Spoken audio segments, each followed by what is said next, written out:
Dee Alford shines brightest as several young Falcon players improve their chances of making the team after the team's 19-3 preseason opening domination of the Miami Dolphins. You are Locked On Falcons, your daily Atlanta Falcons podcast. Part of the Locked On Podcast Network, your team every day.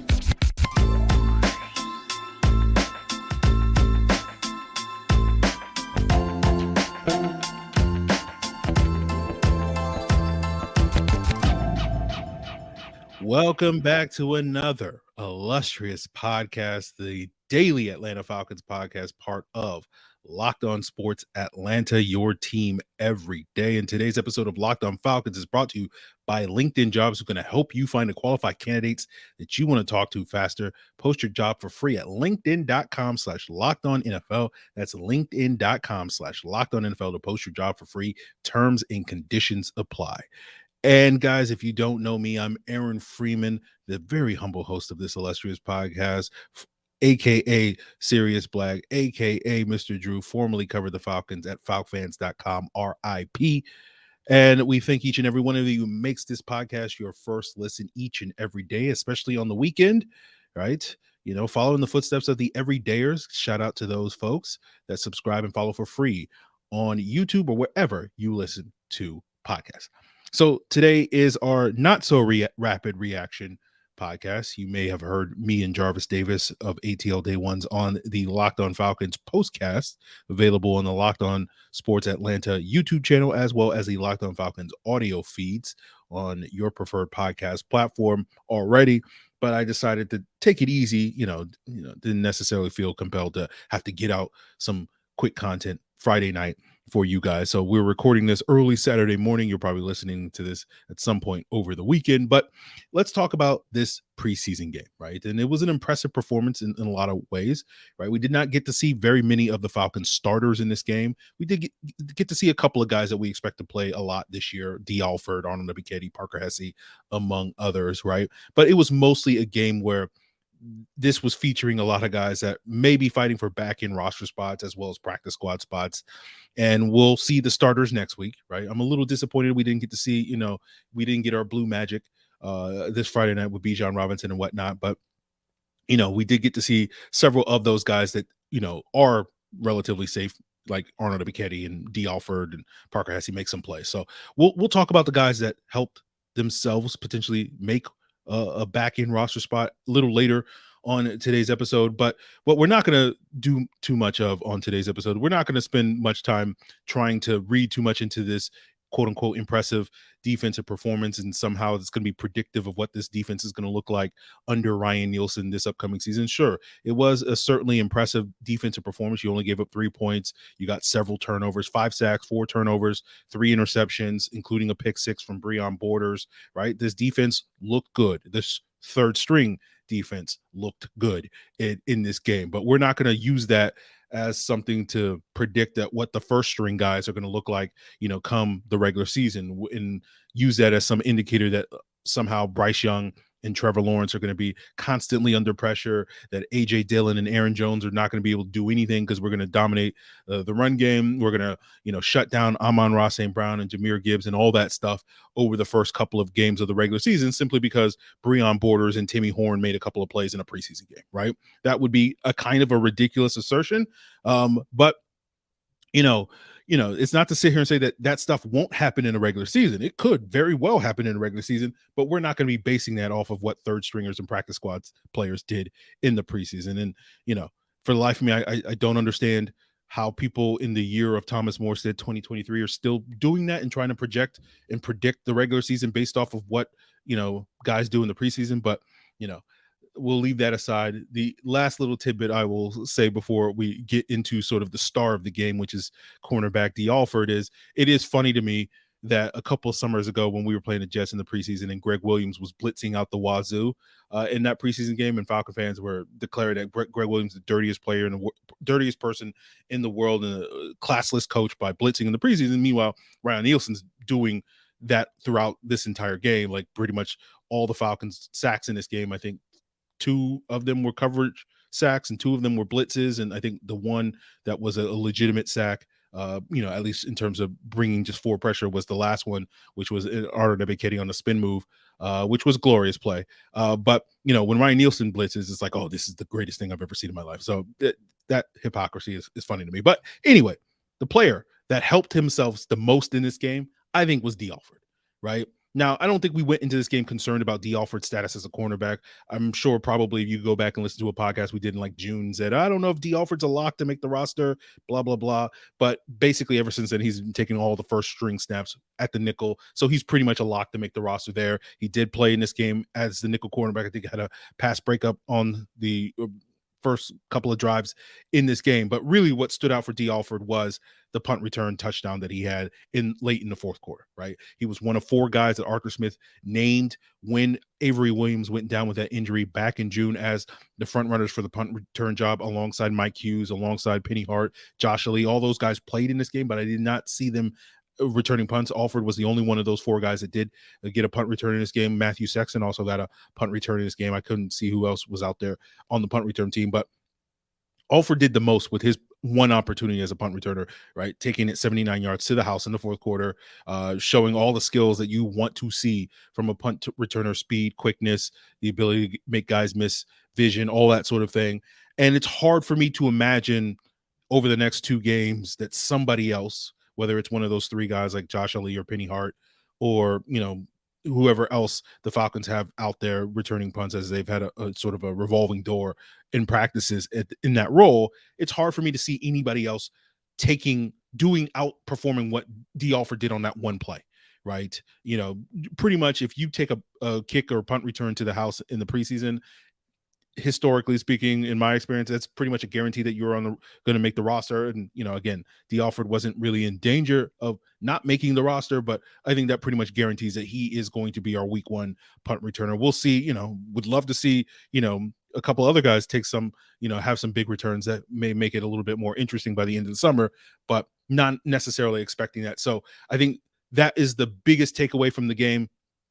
Dee Alford is going to be the Falcons punt returner. There will be, my second biggest takeaway will revolve around the Falcons rookie class, right? In terms of what we didn't see from Matthew Bergeron might tell us something about, his grip on that left guard position. And we'll break down the rest of the Falcons draft class to continue today's episode, as well as other players that stood out. But we'll first give you sort of a quick recap if you happen to miss the game, so that you can get that necessary context needed, so that when we go through which players stood out, you'll know exactly what happened. And we'll get into all that as we continue today's Locked On Falcons. So, guys, we're talking about the Falcon players trying to find jobs in the NFL, and you might be a small business owner or hiring manager that knows that your success in 2023 is based on finding the right people to hire, but it's a little bit easier for you. You don't have to necessarily deal with Ryan Nielsen's simulated pressures when you don't really have the ability to audible in a preseason game. You just got to go to LinkedIn Jobs, who's going to help you attract and hire the qualified candidates by matching you with the people that have the right skills, values, and experiences that will help you achieve your goals this year. You can put your free job post in minutes in front of over 800 million member profiles to find the most qualified candidates. With LinkedIn Jobs, it's easy to screen and rate applicants based off of your job qualifications, all on one platform. It's why small businesses rate LinkedIn Jobs number 1 in delivering quality hires versus leading competitors. LinkedIn Jobs is going to help you find the qualified candidates that you want to talk to for faster. Post your job for free at linkedin.com/lockedonnfl. That's linkedin.com/lockedonnfl to post your job for free. Terms and conditions apply. So if you missed this game or just need a quick refresher on what happened as you are still coming down off of your high on what Ryan Nielsen was able to do in this game, in the first quarter, the opening drive, Miami did a good job moving the ball down the field, but DeMarco Hellams got a nice interception at the goal line off of a Trey Flowers deflection. The Falcons did kind of move the ball a little bit, but things sort of ground to a halt on their opening drive around midfield thanks to a pre-snap penalty. Then in their second possession to start the second quarter, the Falcons were able to get their ground game going, and that was capped off with a Godwin Igwebuike 11-yard touchdown run. I noticed Kyle Hinton had a nice sort of key block on the second level on that play. Younghoe Koo missed the extra point on that particular score. And then we saw the Dolphins continue to sort of move the ball at will against the Falcons, thanks in large part to a 35-yard run by Myles Gaskin. But then going for it on 4th and 2 near the goal line, Breon Borders was able to break up a pass, got some pressure from Timmy Horn on that play to get that assist on that play. But then, the Falcons didn't do much. Dolphins get the ball back with 5 minutes to go in the first half, got another big play on a 39-yard end around to Eric Ezekama, but then had another 4th down at the 6-yard line, and Joe Gaziano got some pressure in Mike White's face, tipped the ball, and Tyler Croft, the Dolphins tight end, couldn't make the diving grab in the end zone there. So the Falcons got another red zone stop. And then in the third quarter, on the Falcons' second possession of that quarter, they were able to move the ball. They got a big play from Zay Malone on the 27-yard pass. But then once they got inside the 10, things kind of ground to a halt, and the Falcons went for it on a 4th and 5 at the 7. Logan Woodside's pass to J.J. Arcega-Whiteside was broken up in the end zone. Miami's next possession that ended at the start of the fourth quarter, Skylar Thompson was now in the game at the quarterback position. He sort of heaved up a prayer, on a 3rd and 19. Lucas Dennis tracked the ball well in the air, snagged an interception. Falcons kind of failed to capitalize on that drive with a 3-and-out. Miami got their first score on the subsequent drive on a 49-yard field goal. Miami's next possession ended on a Cliff Chapman sack on a blitz. They punted. Dee Alford then took that to the house on that 79-yard punt return. Miami's next possession ended quickly. There was a pass deflection off a Dolphins receiver into the hands of Breon Borders, who took it to the house on a 26-yard pick 6. Then that wound up being the final score of the game. Miami's final possession after that pick 6, Arnold Ebiketie had a nice spin move, hit Skylar Thompson, knocked the ball loose, recovered it at the Dolphins 34. Arthur Smith then tried to run up the score a little bit, tried to run a double move to Matt Sexton on the ball, and Woodson and him couldn't quite connect in the end zone. And then after that point, basically ran out the clock from there. So that the broad strokes of the game. So sort of the key plays and whatnot. And when we look at this Falcons draft class, the guys that we were eager to see what they look like, we didn't get to see Bijan Robinson, a.k.a. Mr. Bojangles, a.k.a. Blue Magic, right? We didn't see Clark Phillips or Matthew Bergeron. Phillips due to injury, Bergeron because of reasons, right? And as I told Jarvis Davis on the postcast on Friday night, I think this is a very strong indication that the starting left guard spot is his, right? I wouldn't say he's 100% locked it up, but if this was a true competition and Matt Hennessy was going to come back and play and compete with Matthew Bergeron, I think you would take this opportunity this week to want to get a nice evaluation of Matthew Bergeron. But if it's not a competition and you're nearly ready to declare him the week 1 starter, then it makes sense to rest him alongside the other 4 guys that are entrenched starters on that offensive line, as the Falcons did. And so that means that the Falcons would be comfortable sitting. So trying to read the tea leaves, it does seem to suggest that Matthew Bergeron is going to be the Falcons week 1 starter. So that to me is the second biggest takeaway and biggest revelation of this game, after Dee Alford's being the punt returner, is that Matthew Bergeron is probably, we can pencil him in, right? We could probably ink him in as a starter week 1. So we'll see if something happens over the next 7 days. But assuming he starts next week against Cincinnati and performs reasonably well, right? Like, he doesn't have to be great, I think we can declare him the week 1 starter. Looking at Zach Harrison, I thought it was an up and down game for Zach Harrison. He made a couple of splash plays, had a nice tackle for loss, missed another one. I thought some of his bad reps, especially against the run, were due to him kind of being laid off the ball, and that allowed guys to sort of get position against him, and he got moved off the ball a couple of times. So that's something he's going to have to work on, and maybe that's a contributing factor going back to what we talked about with Zach Harrison after the draft, that like why he wasn't as effective against the run. When you're a pass rusher, typically you key either the ball as a way to get off the ball, or you key the movement of the blocker in front of you, and whatever Zach Harrison was using the key, it wasn't working. So that will be something that he has to clean up. But we saw flashes of what we wanted to see from Zach Harrison. So, certain things got to improve there. Javon Gwynn, he got some work at center in the second half.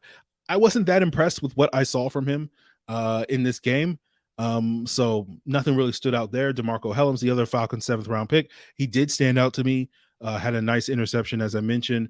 Then had a big hit on Devin A-Chain late in the game. He did exit the game briefly to get evaluated for a concussion, but I do think he did re-enter the game. And after the game, Arthur Smith said there were no major injuries. So it seems like Hellams is okay in that regard. So he was impressive to me, showing that ability as a run defender, and also, being basically in the right place at the right time off of that Trey Flowers deflection early in the game to get the interception. So that was a promising thing for him. So we'll continue to break down some of the other guys that I think helped and or hurt themselves with some of these back end roster spots as we wrap up today's Locked On Falcons.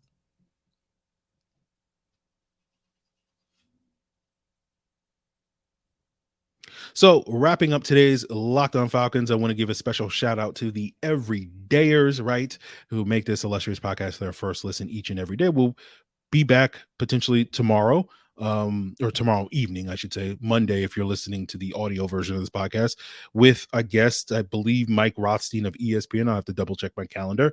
I think will be on with us, and we'll break down sort of what he saw in this preseason matchup, as well as some of his observations in training camp as well. But let's talk about sort of the roster spots up for grabs, right? For me, going into this game and throughout the summer, I kind of felt like there was like 10 spots up for grabs for the Falcons on their 53-man roster. That would be the fifth wide receiver, whoever are going to be the three backup offensive linemen beyond Bergeron, Hennessy, and the other four starters. The fifth interior defensive lineman, now that Eddie Goldman is retired, the fourth linebacker, the sixth and seventh corners, the fourth safety, right? Now, if you do the math, you might notice I only mentioned 9 spots. That's because the 10th spot is basically what I often call a grab bag position. It could be anything. It could be a fourth running back. It could be a sixth receiver. It could be a fifth tight end. It could be a fifth linebacker. It could be a fifth safety. It just kind of depends on who performs well enough for the Falcons to say, we can't cut this guy. And it also may depend on injuries, right? For example, right?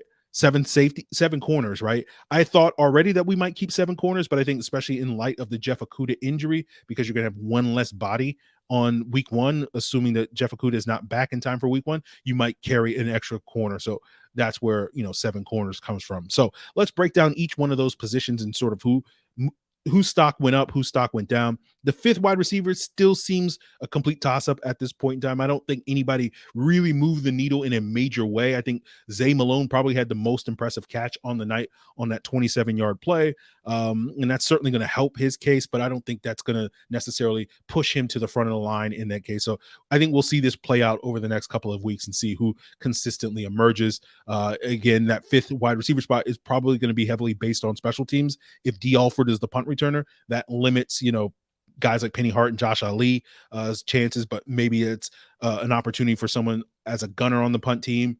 Frank Darby was out there early in this game as a gunner, so we'll see how that all plays out. Josh Ali did have an opportunity to get himself a big play on a go ball, but he kind of dropped it. Looked like he heard the footsteps on that play. Now, when we look at the 3 backup offensive linemen sort of going into the week, or at least my official breakdown had like Jalen Mayfield, Javon Gwynn, and Josh Miles as those 3 guys making those last 2 spots. As I said earlier, I wasn't that impressed with Javon Gwynn. I thought Ryan Nielsen did perform reasonably well, and seems like he's created some separation between him and Javon Gwynn for that interior offensive line spot. Again, I thought Kyle Hinton had a couple of nice blocks, including that key block on the touchdown run by Godwin Igwebuike in the second level. Josh Miles didn't really move the needle for me. Jalen Mayfield was okay in this game, right? If you look at the first couple of series where he was going up against Emmanuel Ogbah, and it's like, why is Emmanuel Ogbah playing in this game? Right? He really struggled against Ogbah, a quote unquote real NFL starting defensive end as that right tackle. But later in the game, he was fine.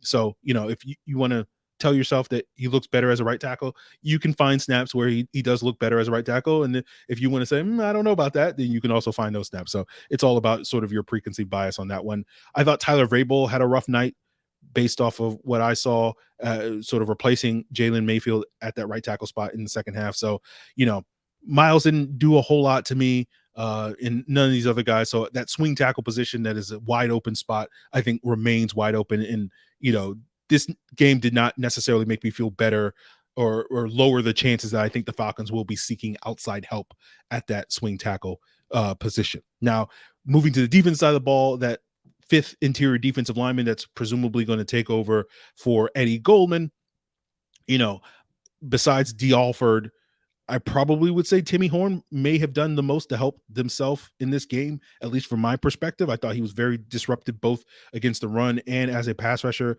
As I said, he got that pressure on that pass breakup to Breon Borders at the goal line. Albert Huggins also made several plays as well.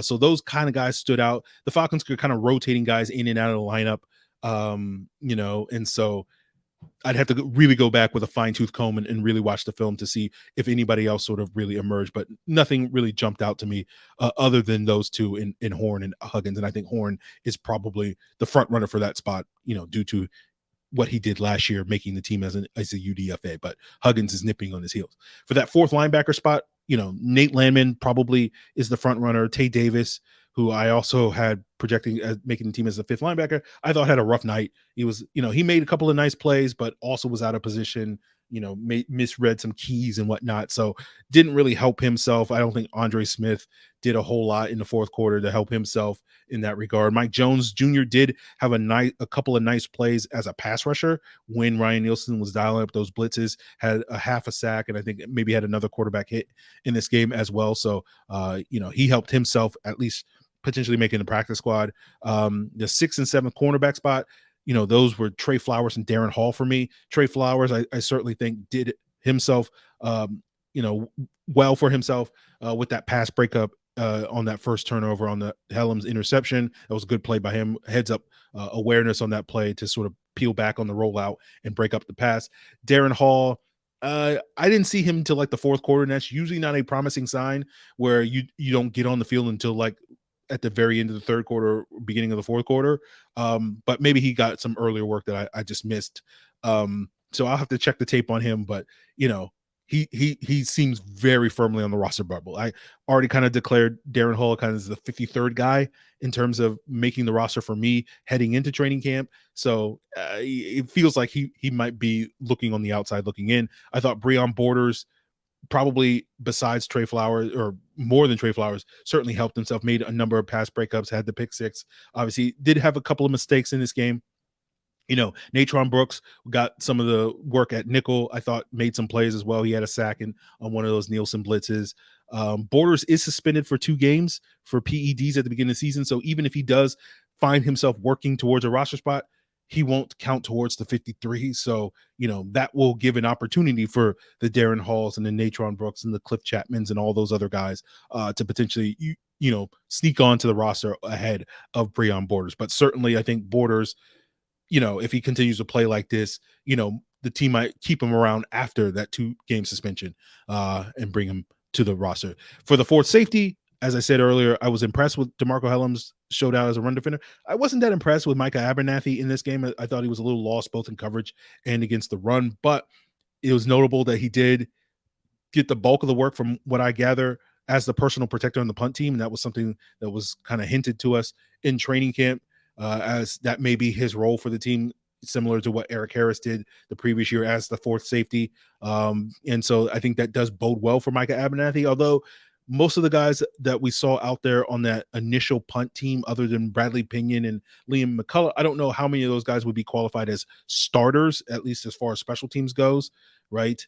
We did see Frank Darby and Dee Alford out there as gunners. I don't know if those are going to be the first guys up when it comes to the punt coverage team. So I don't know quite what to read into it. Like if Abernathy is quote unquote starting as the personal protector next week against Cincinnati, that to me will be a very, very strong indicator that, he is the front runner for that fourth safety, even if DeMarco Helms, to me outplayed him in this game. Lucas Dennis obviously had another interception. I know Slade Bolden also got some work on that personal protector team on the punt team. So I'll go back and review the tape, go through a fine-tooth comb, break down the depth chart, post it up on the internet for you guys to see. We got graphics now, so it'll be even better in the future when we do that. But, this is one game. We'll see these guys continue to get reps next week in the second half. A lot of these players against Cincinnati, in addition to probably seeing a lot of the quote-unquote starters, the real starters. Why I don't need to quote that's actually a true statement. There's no quotes for that. The actual starters next week against Cincinnati.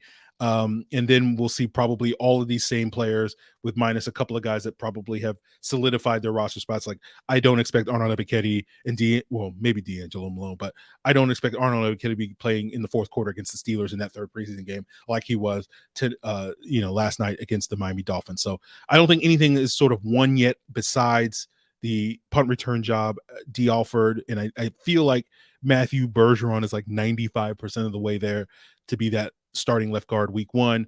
But, these guys will have plenty of opportunities after this game to help themselves or potentially hurt their chances of making the roster, and especially the practice squad, because that's going to be really where I think a lot of these players that played against Miami, especially against the Steelers in a couple of weeks, will be fighting for those spots. So we'll see, how that unfolds over the next couple of games. We'll see what Mike Rothstein of ESPN has to say about this game, as well as training camp, and who's helped and hurt themselves on tomorrow's Locked On Falcons. So continue to make us your first listen. For your second listen, if you want to check out how the Dolphins look, the enemy perspective, so to speak, go check out Locked On Dolphins. Of course, Locked On Sports Atlanta will have you covered not only for this preseason action on ATL Day Ones with Jarvis Davis and Tanisha Batiste, but hitting hard and John Chuckery, as well as get you guys covered for, all the Atlanta sports, including, what's going on with the Braves right now. Or, are they in a position to make this run,